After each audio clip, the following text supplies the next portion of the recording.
మన ప్రభువును మన రక్షకుడైన సర్వోన్నతుడైన దేవుని కుమారుడైన యేసుక్రీస్తు వారి కృప మీ అందరికీ తోడైనగాక. ఆమేన్. ఈరోజు పరిశుద్ధ గ్రంథములో మత్తయి సువార్త 9వ అధ్యాయము 1వ వచనం నుంచి 8 వచనాలు చదువుకుందాం. పరిశుద్ధ గ్రంథంలో ఈ విధంగా వ్రాయబడి ఉన్నది. మత్తయి సువార్త 9వ అధ్యాయము 1 నుంచి 8 వచనాల్లో ఈ విధంగా వ్రాయబడి ఉన్నది. తరువాత ఆయన దోణి ఎక్కి సముద్రము దాటి తన పట్టణములో ప్రవేశింపగా, ఇదిగో జనులు పక్షవాయువుతో మంచము పట్టి ఉన్న యొకని ఆయన యొద్దకు తీసుకుని వచ్చిరి. యేసు వారి విశ్వాసము చూచి, కుమారుడా, ధైర్యముగా ఉండుము, నీ పాపములు క్షమింపబడి ఉన్నవని పక్షవాయువు గలవానితో చెప్పాను.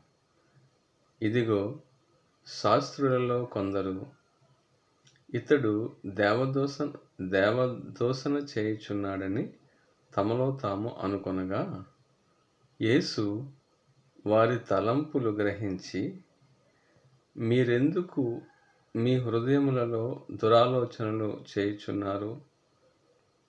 నీ పాపములు క్షమింపబడి ఉన్నవని చెప్పుట సులభమా? లేచి నడువమని చెప్పుట సులభమా?